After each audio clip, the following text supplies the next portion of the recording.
Hello everyone, I am Dr. Kiran Mai, Assistant Professor and Area Chair Digital Transformation and Operations, Aditya University. In this present lecture, we are going to learn about various measures of shape of the distribution like skewness and kurtosis. These are the two measures which we can use for understanding the shape of the distribution. And mainly this lecture is about skewness and various types of skewness. So, when coming across the concept of skewness, skewness measures the type of shape of the data, whether the distribution is symmetrical one or asymmetrical one. So, the mainly the shape of the data we understand using the three measures, nothing but mean, median, mode.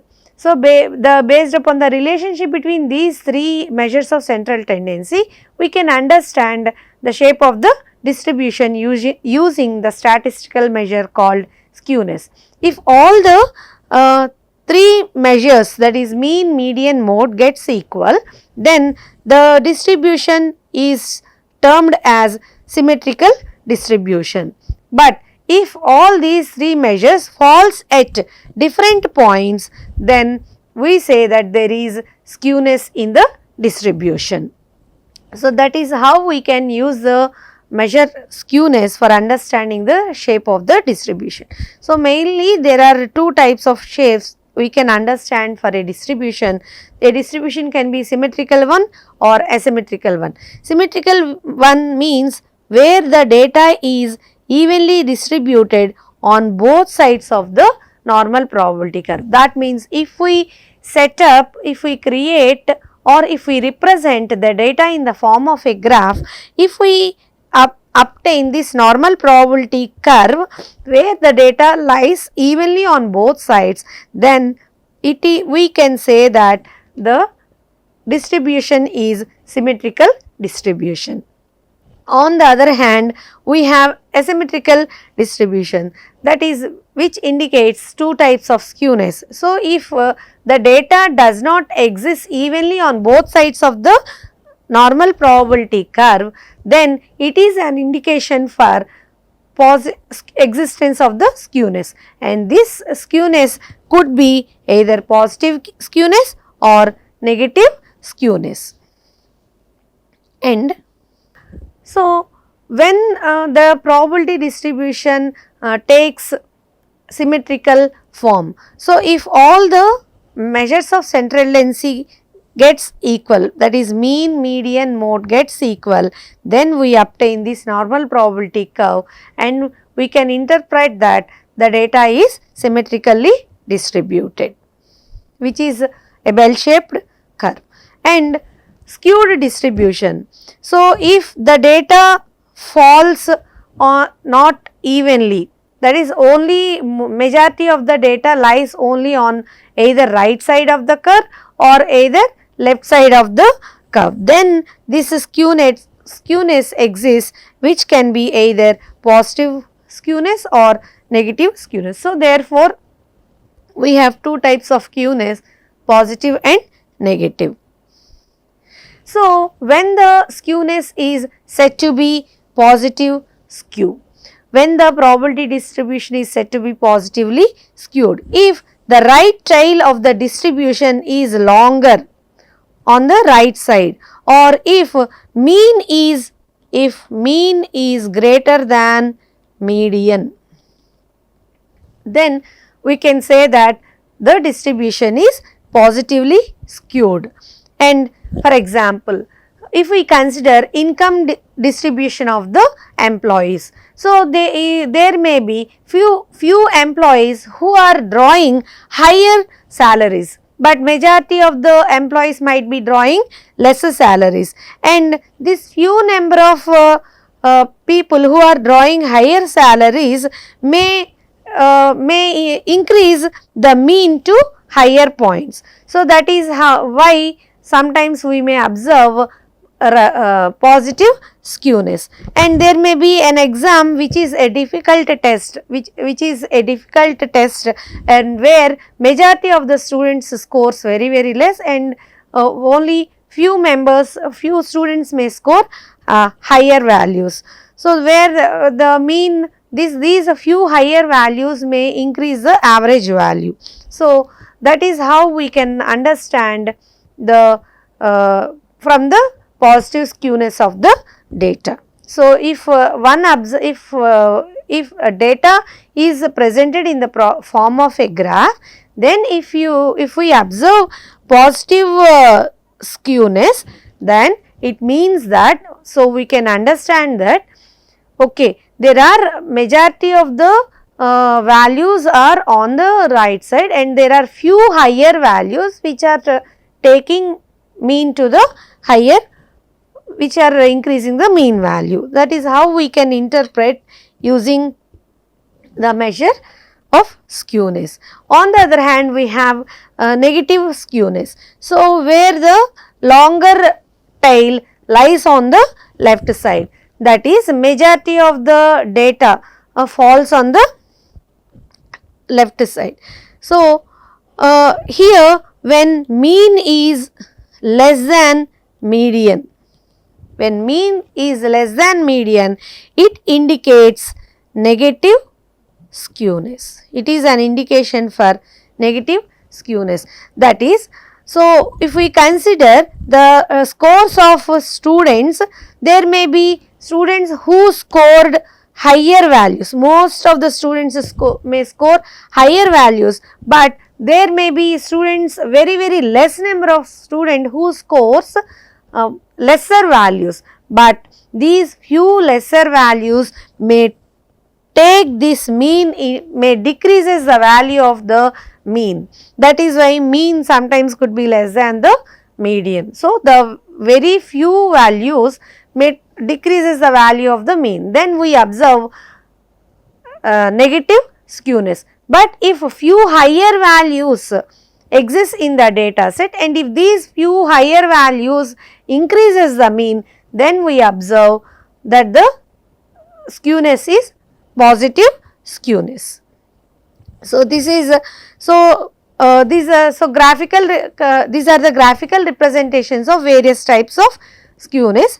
So it is also called normal probability curve or normal distribution, which is a symmetrical one. It means that on both sides the data gets distributed evenly. That means, and where mean, median, mode, all these three measures are equal, gets equal. And on the other hand, we have positive skewness, that is where the tail of the longer tail of the curve lies on the right side. So that is called positive skewness. And coming to negative skewness, where the longer tail lies on the left side, longer tail lies on the left side, then we call such kind of skewness as negative or negatively skewed. So here where mean is, in case of negative skewness, mean is less than median. In case of right skewness, mean is greater than median. So if the data consists of very less number of higher values, and if these higher values increases the mean, then we observe positive skewness. If there exists very lesser values in the data set, and if these lesser values may decrease the value of mean, which creates negative skewness. So this is how we can interpret the shape of the distribution using the measure skewness. So when do we use, how can we identify whether the data or the probability distribution is symmetrical or asymmetrical one? That is, whether it is following normal distribution or whether it is positively skewed or negatively skewed. How we can understand, and we can come to know that there is skewness in the graph. Okay, so the one measure we can based upon the relationship between the measures of the central tendency, mean, median, mode, we can understand whether there is skewness or not. If all the three measures gets equal, it is symmetrical one, there is no skewness, or if all measures are not equal, then it is an indication for presence of the skewness. So, this is how we can understand using the values of the and using the relationship between measures of central tendency, we can understand the presence of skewness. And another thing, when the data is plotted on a graph. So, if we observe, if when the graph is present, when the data is presented in the form of a graph, if the graph looks like normal probability curve, then this is also an indication of no presence of skewness. And so, using graphical representation, we can understand whether there is skewness or not. And the other one, another measure to understand skewness is quartiles will not be equal distance from the median. So, this is how we can, based upon the quartiles and the value of the median, we can understand whether there is skewness or not. So, this is how we can understand the measure of skewness. And to calculate skewness, we have different formulae. So, on the one hand we have absolute measures of skewness, on the other hand we have relative measures of skewness. And what is the difference between relative measures of skewness and absolute measures of skewness? So, relative measures of skewness gives the original units of the data. So, whereas absolute measures of skewness gives presents the value in the original units of the data, whereas relative measures of skewness does not have any units, because it is a ratio, it is a ratio, therefore, relative measures of skewness does not have any units. And coming to absolute measures of skewness, we can make use of the measures of central tendency, mean, median, mode and the quartiles. Using this formula, we can calculate skewness value. And under the head of relative measures of skewness, we have different formulae to calculate coefficient of skewness, but in majority of the cases, Karl Pearson's coefficient of skewness and Bowley's coefficient of skewness is used by majority of the researchers or data analysts.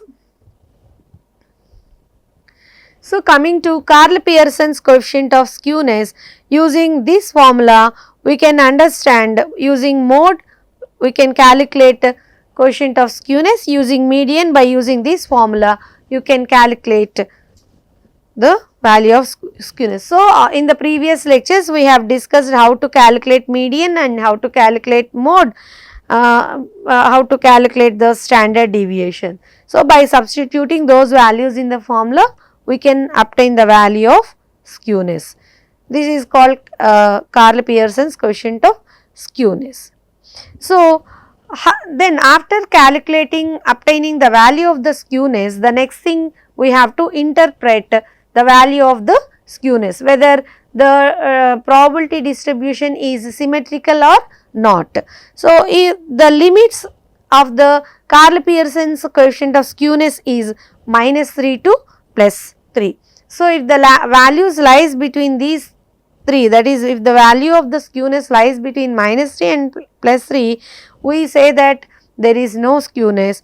If the values are apart from limits, these limits, then we can say that there is skewness in the of the distribution. If the skewness value is 0, then we can understand that completely the probability distribution is symmetrical when there is no skewness. And normally if if the value of the skewness is somewhat nearer to minus 0.5 to plus 0.5, it is an indication of the skewness, but where the skewness is moderate. But if the values of the skewness are closer to minus 1 and plus 1, then it is an indication of skewness. So, this is how based upon the value of a skewness we can understand whether the data is symmetrical or asymmetrical distribution. So, by the end of this lecture we have understood what is a skewness and what are the applications of skewness and various types of skewness and how to compute the skewness, what are the measures of the skewness and how to interpret the values of the skewness. So, these are the things which we have learned in this present lecture. In the next lecture, we are going to learn the other measure of shape, that is kurtosis. Thank you.